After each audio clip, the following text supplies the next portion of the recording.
and welcome back to the Jake Bequette Show podcast. I'm your host, Jake Bequette, back in the house for another great week, another great episode on deck for you.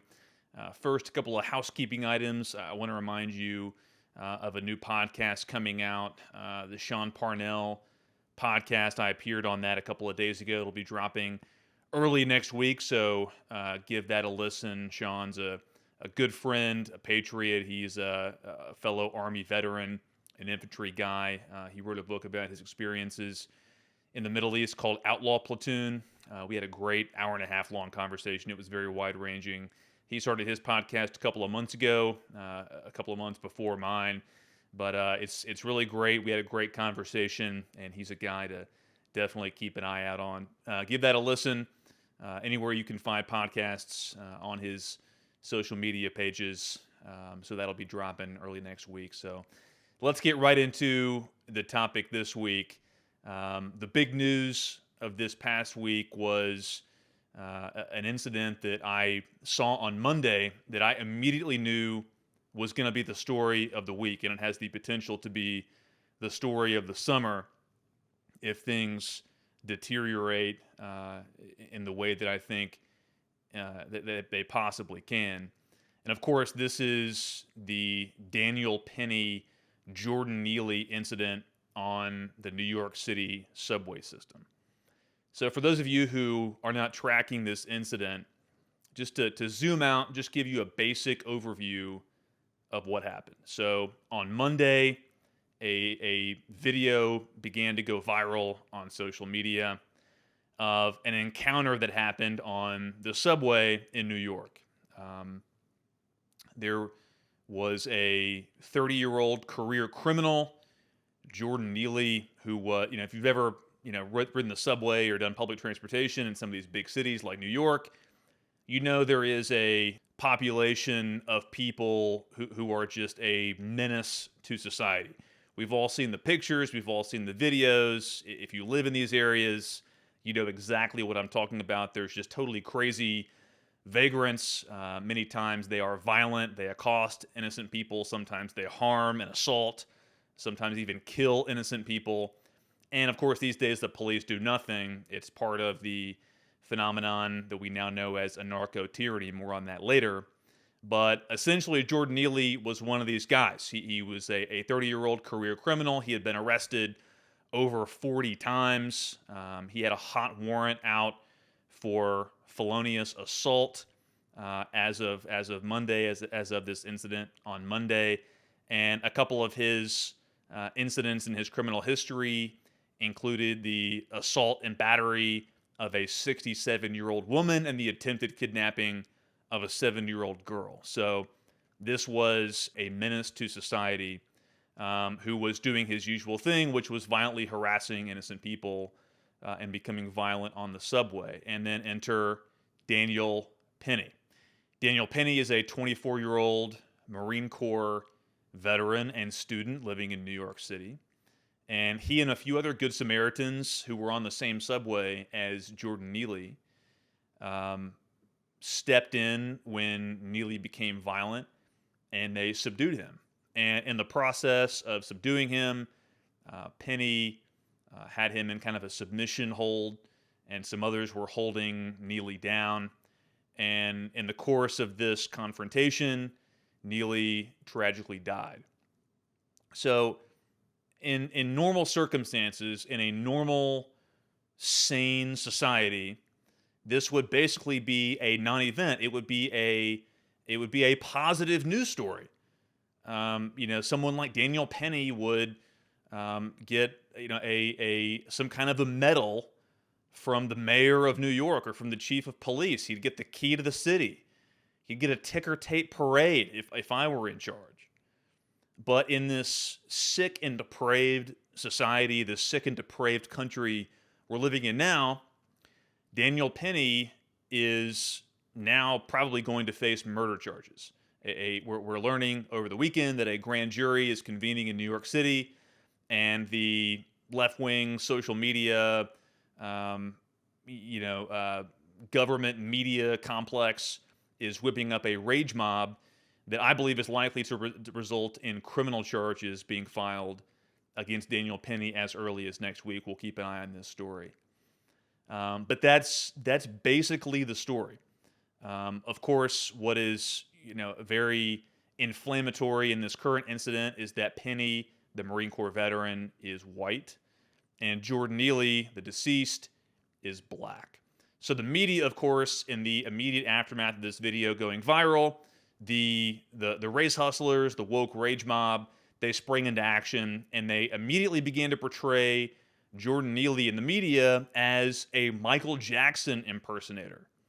Okay, so apparently like 10 or 12 years ago, so I mean, like Neely, he's been on the streets basically his entire adult life. He died at the age of 30. And, there's videos from like 10 years ago of him doing Michael Jackson impersonations on the subway. Those videos are real. Apparently 10 years ago, that was kind of his thing. But over the past 10 years, his mental health has obviously deteriorated and he has become extremely violent. There are old Reddit posts of New York City subway goers who warn each other about this guy. It's pretty amazing to read some of these posts on Reddit and other social media outlets. They're warning each other about, hey, remember the Michael Jackson guy? He's getting super violent. I saw him beat someone up. I saw him throw someone off the train tracks. This guy was an absolute menace. I mentioned he was arrested over 40 times. He had a hot warrant out for felony assault at the time of his death. So this guy was a rabid dog. And Daniel Penny did New York City, the United States of America, and the world a favor by putting this rabid dog down. Any self-respecting civilization, culture, society, city, country, whatever you want to call it, rids itself of these people. We're all children of God. You can look at people as children of God, but that doesn't mean that you have to excuse or coddle every single violent action that they take. There are certain people in any society. You can have the best, most high-functioning, high-trust society in the world. There's always going to be people who don't belong, on the streets, in public. They have to be institutionalized, incarcerated, in some cases executed. That's just the way of the world. And, really, I think this whole incident speaks to a larger phenomenon that we've observed over the past few years. It's been happening for a long time. People who are historians or longtime dwellers of New York City will remember Bernie Goetz. He was a New York City subway rider many decades ago. In the dark days of New York City, I believe in the 1970s, when violent crime was even worse then than it is now. And he was this innocent bystander who armed himself, and when someone tried to mug him or assault him on a subway, he shot him dead.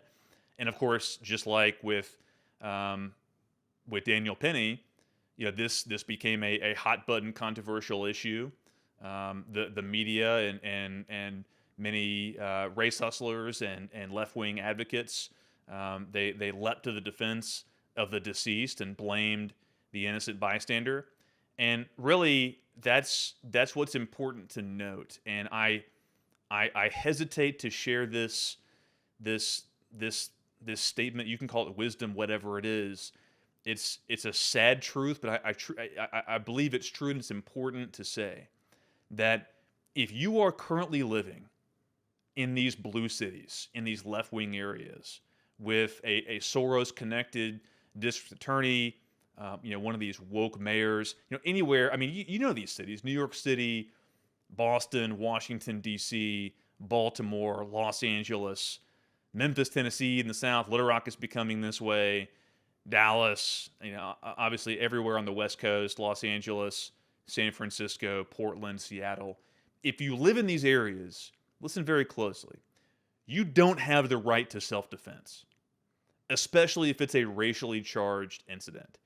Okay, you don't have Second Amendment rights. Like, I have friends of mine who contact me all the time. Hey, Jake, like, what's the process for concealed carrying a firearm if I'm living in Washington, D.C.? Hey, Jake, like, how should I protect myself in New York? And I tell them the hard truth is that, hey, if you choose to live in these areas, my first bit of advice would be to leave, to pack up and leave. You have to get to an area where you have your right to defend yourself. Um, but hey, if you choose to stay in these areas, you have to possess an extremely high level of discernment when it comes to using lethal force. It has to be truly a last case scenario, because all that has to happen, especially if it's a racially charged incident, is if a video goes viral, just as it did in this Daniel Penny episode, you're going to get rung up on murder charges. You straight up are. I mean, like, videos can be clipped, and all you need is one image that inflames the mob, and it's game over. So my first piece of advice is avoidance. Flee these areas. But if you choose to stay, pack mace, try to use sublethal force. I mean, but like, again, like, you point to Daniel Penny. He wasn't carrying a weapon. He just used his bare hands to subdue this guy. The guy ended up dying, and it's looking like he's going to get rung up on homicide charges. So that's kind of the larger issue. And I was talking to a couple of friends this week. One of my good buddies, 20 years ago, this is an older guy. When he was a younger man, he engaged in one of these Good Samaritan incidents. He intervened and stopped someone who was trying to rob innocent people in a pharmacy. And after he subdued this guy and the cops showed up, he got a phone call from the mayor. He got a phone call from his local, from his state representative. This guy was plotted. I mean, this is what used to happen in America. You used to have Good Samaritans who would step in and do the right thing until law enforcement could arrive and haul bad guys away. Unfortunately, we're not living in that same country anymore. At least we're not in these certain areas, and that's really what I want people to take away from this episode today, is that, bottom line, there's a reason why these incidents keep happening. There's a reason why this phenomenon of anarcho-tyranny keeps manifesting itself. I mean, just think in the last couple of years.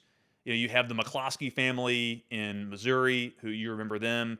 Mark McCloskey ended up running for U.S. Senate in Missouri. They stood outside their private residence in the St. Louis area as a BLM mob stormed their property and was threatening to kill them.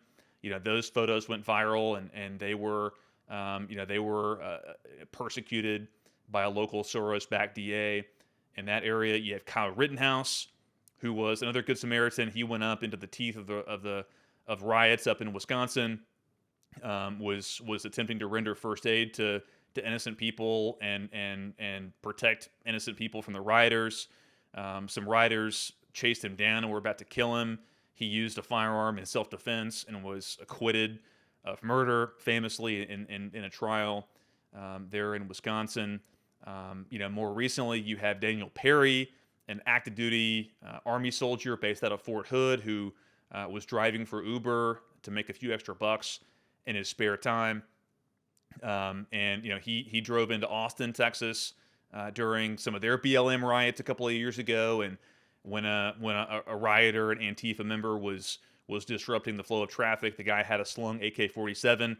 He began to point the AK-47 at Sergeant Perry. Perry used lethal force to defend himself, and then Perry was recently convicted of murder in Austin, Texas, by, of course, a Soros-backed district attorney in deep blue Austin, Texas.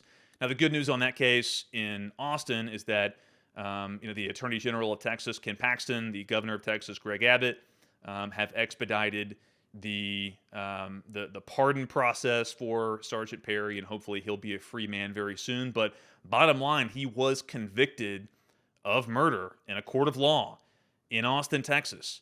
These judges, these prosecutors, these juries are not going to protect you.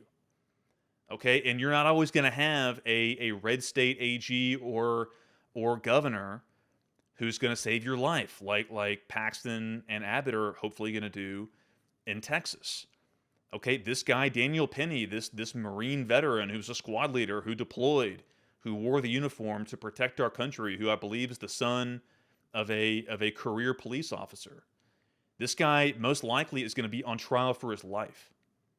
And that kind of gets me to the next piece of this episode. I want to talk about a potential political opportunity, and I'm speaking directly to certain red state governors. Governor Ron DeSantis of Florida, I'm a big fan of his. It looks like he could potentially be running for president here pretty soon.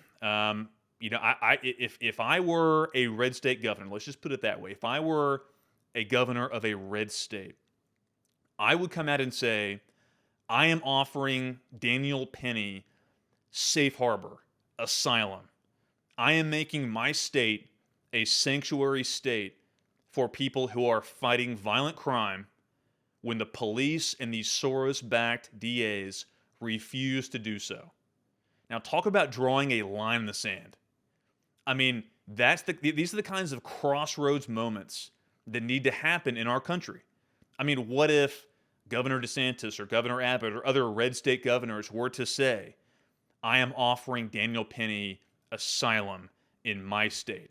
I will not extradite him to New York City to face face ridiculous charges of homicide if this grand jury decides to bring them.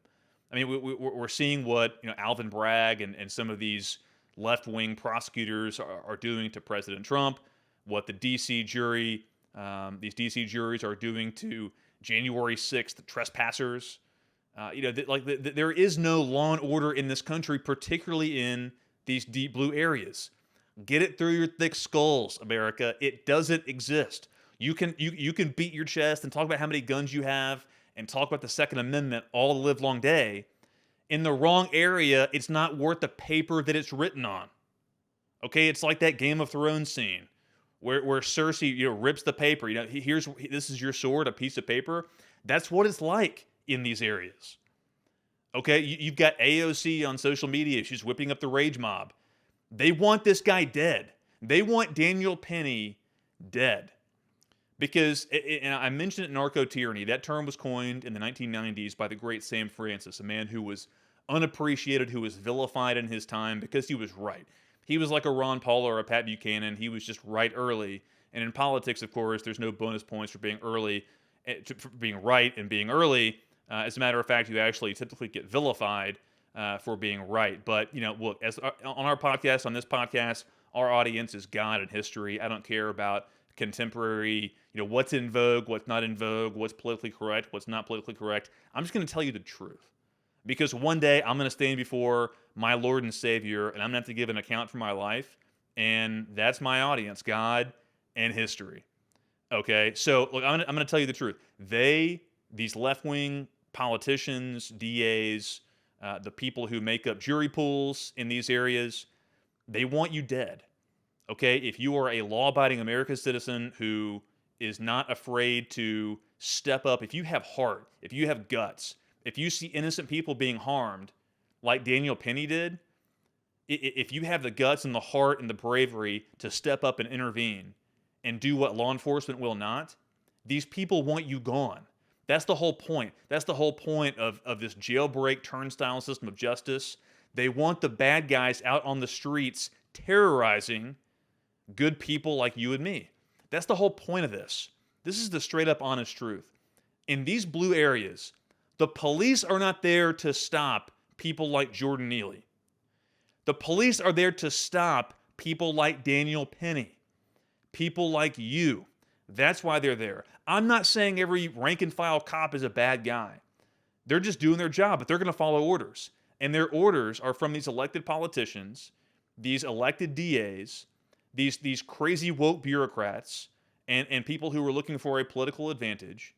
And they will follow the whims of the mob and ring up good people like Daniel Penny just to score political points.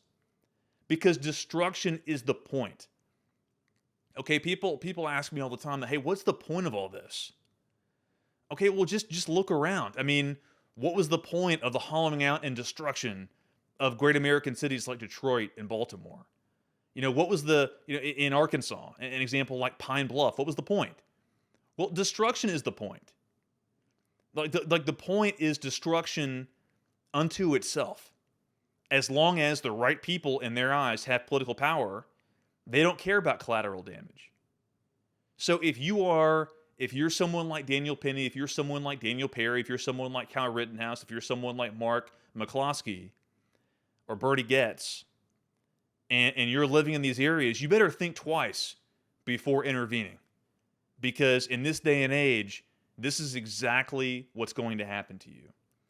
And so in the wider scope, in the bigger picture, zooming out, I hope people continue to self-sort. I hope people continue to vote with their feet and get to areas where there is a supermajority of people who share their values.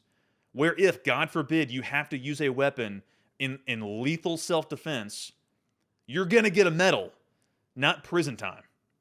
Like potentially, what will happen to Daniel Penny. So once again, I am beseeching, I'm calling out these red state governors to draw a line in the sand. If this New York City grand jury recommends charges for Marine veteran Daniel Penny, I'm calling on these red state governors to say, I will give you asylum. I will not extradite. I'm going to create a crossroads moment where people are going to have to decide. That's what I want to see happen. These are the kind of moments we have to be forcing. These are the kind of things that are going to make it plain and clear for the American people to decide one way or the other. The days of straddling the fence are over. Okay, so we'll be closely monitoring this situation over the weekend into next week. There's a lot more than I can talk about on this phenomenon of anarcho-tyranny. But I think that's a good start. I hopefully in the follow-up episode to this event, we can discuss the good news about how the New York City grand jury decided not to bring charges against Daniel Penny, about how he's a free man. But at the end of the day, even if he is not brought up on criminal charges, it's already being reported that, of course, the family of Jordan Neely, they ignored him during his, decade-long criminal career of violence and vagrancy. But now it's being reported they've secured legal counsel, and they will surely be suing Daniel Penny and his family for every dime they have. That's the system that we're in, people. It's, even if you are lucky enough to escape criminal charges and a criminal conviction, there is every chance in the world that you'll be rung up on civil charges, and you'll walk away bankrupt, destitute, vilified, smeared.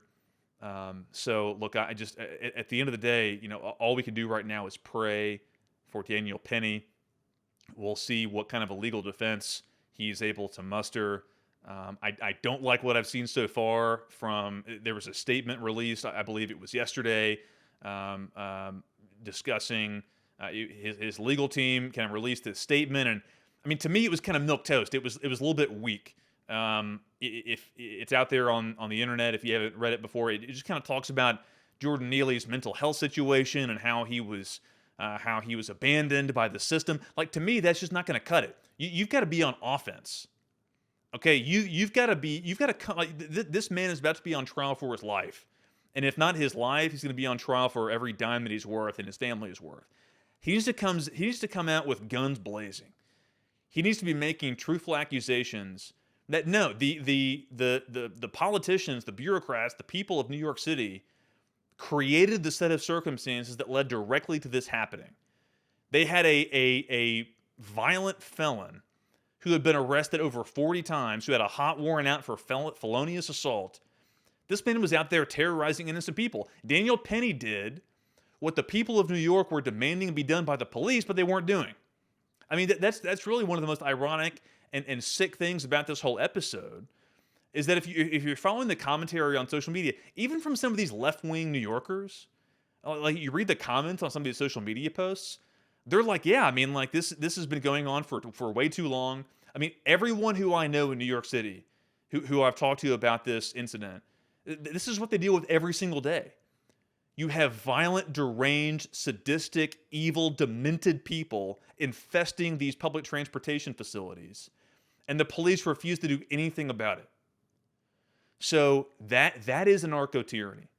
You have that situation where the police do nothing to protect the innocent people, and then when innocent people like Daniel Penny step up and fill the void that law enforcement has created, they're the ones who get rung up. They're the ones who get attacked. They're the ones whose freedom is at stake, is at risk. So that in a nutshell, this whole incident, Daniel Penny and Jordan Neely, this is anarcho-tyranny. This is America in 2023.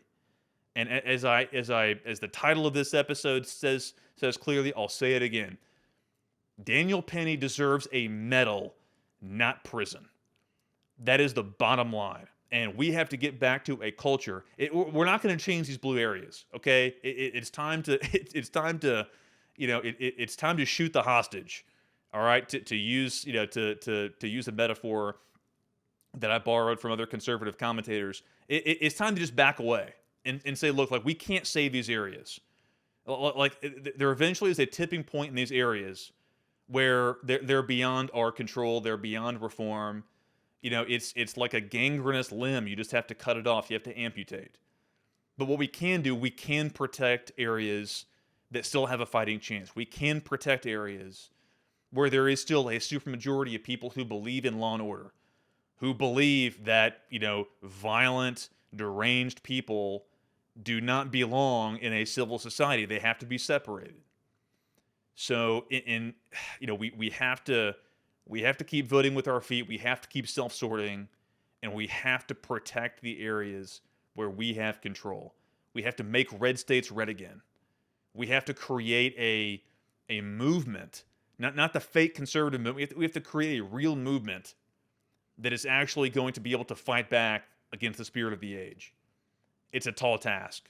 The left spent 75, 100 years building up their movement.